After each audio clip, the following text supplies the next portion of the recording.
So, I want to start off by asking you a question. How many of you feel privileged? Quite a few. I feel privileged, but I didn't always feel like that. Privilege is a good thing. To have a roof over the head, a bed to sleep, and food to eat every day can already be defined as privilege.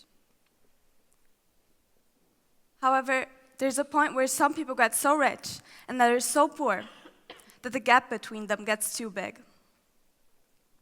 That's when having too much privilege turns into a bad thing.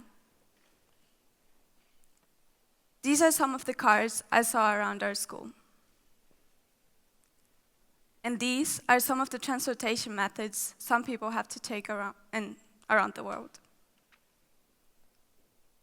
Here in Bonn, we complain about having to stand in the bus while some people have to go to work like this. Nowadays, people want the most new and expensive things. Clothes, cars, houses, shoes. Growing up with these privileges was not my reality. I was born in Recife, one of the 3 biggest cities in Brazil. In Recife, just like in most parts of Brazil, there's a huge imbalance between wealth and poverty. Just like immense luxurious buildings, there are also favelas, where people have to fight for survival every single day. 70% of the population in Brazil lives in poverty. I was lucky to be one of the 30% who was born in the upper middle class. And that's just what it was, luck. We don't choose where we're born from. As a child, I couldn't quite understand this.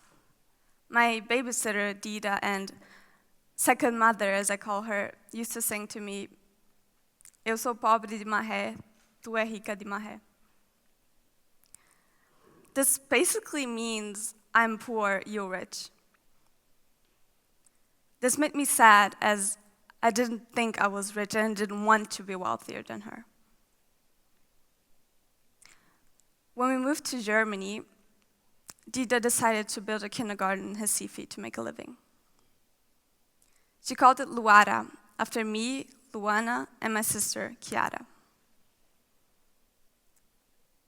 Here in Bonn, I got a scholarship for BIS. And that's when I started considering myself as privileged. I was overwhelmed by all the things we have in the school. Apple computers, smart boards, huge lockers, an excellent teaching system. And the food isn't too bad.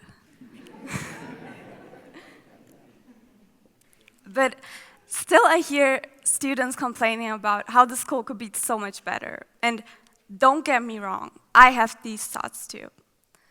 But then I think of Dida and the children in her kindergarten, and I think, how can I be complaining about my first world problems while some children in the world don't even have the chance to go to school?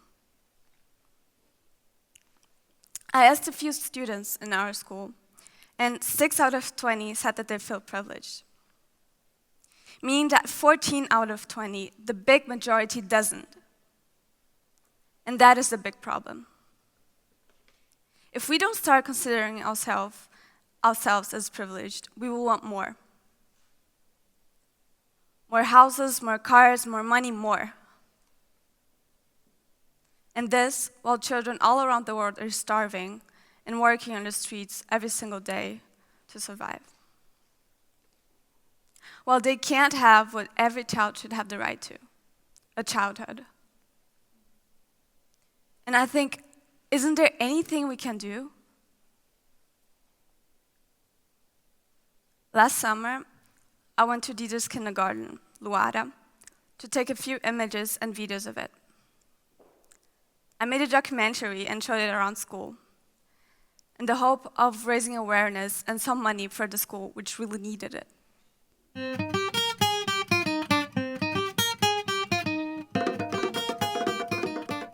Recife is one of the 3 biggest cities in Brazil.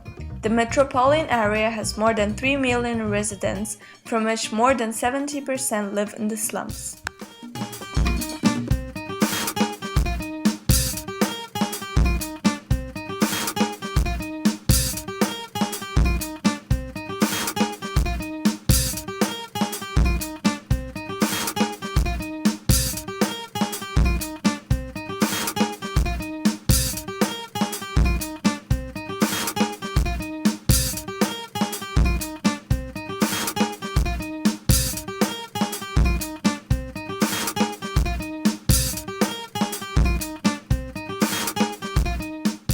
I was lucky to be one of the 30% who was born in the upper middle class. When we moved to Germany, Dida, my babysitter, and as I call her, second mother, decided to build a kindergarten to make a living.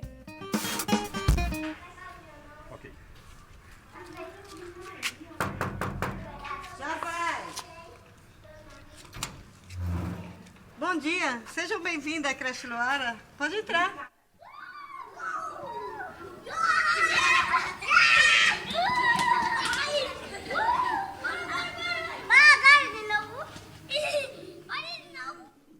Para as 6, a gente tá saindo de casa. Agora a gente abre aqui de 7 horas. Se tiver alguém sujo para dar banho, a gente dá o banho. 11 horas é a hora do almoço. Aí coloca o almoço deles, dá o almoço dos pequenininhos, aí depois coloca as mesas, dá o almoço dos grandes. Quando é meio-dia, a gente põe aqui os colchões aqui, aí coloca eles para dormir. Nós aqui pegamos as crianças de 4 meses até 6 anos. No colégio já aprende a ler. Quando eles saem daqui, eles já sabem contar, sabem fazer o nome, outros já sabem ler. Só aqueles que não querem mesmo aprender, mas aqueles que são interessados mesmo, eles aprendem. Então eu tive essa ideia porque a partir da minha filha que tinha um bebê para ficar e não tinha onde ficar. E quando encontrava uma pessoa para ficar, era tudo quanto ela ganhava, tinha que pagar outra pessoa. Então surgiu a ideia de fazer a creche para ajudar as mães carentes do bairro. Umas pagam em dia, outras não pagam. Nós já fomos assaltados 4 vezes. Levavam tudo, a gente ficava sem nada. Ultimamente a gente ficou sem computador, sem... O último arrombamento foi ventilador, DVD, bujão de gás. Arrombaram a despensa, levaram tudo que tinha de alimento. Os que eles não levaram, rasgaram, espalharam o lençol, fizeram a maior...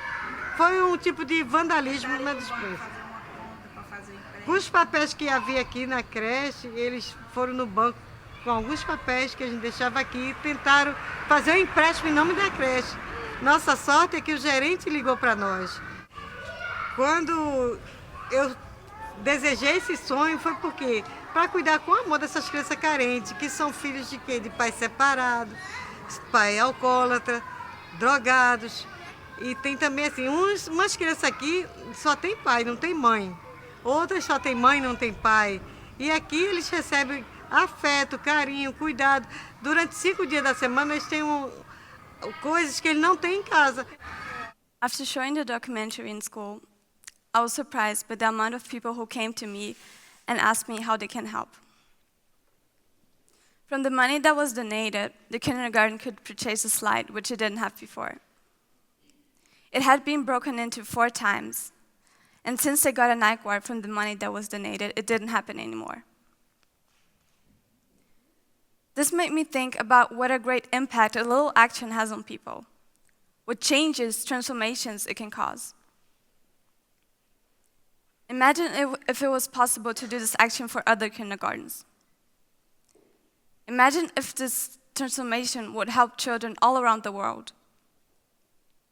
We can stop dreaming about it and just put it in action. First of all, we need to consider our privileges more. We need to appreciate all the little things we have, such as being able to buy food and buy food every day. When having clothes you don't need anymore, instead of throwing them away, give them to charity. When having a little extra money, donate it. Each one of you could do that. If you want to take further action, look for a kindergarten or school anywhere around the world. Take images or videos of it and spread it around. Gather people who are committed to help. so that more kindergartens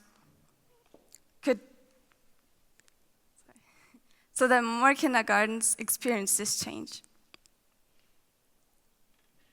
So if you want to take further action,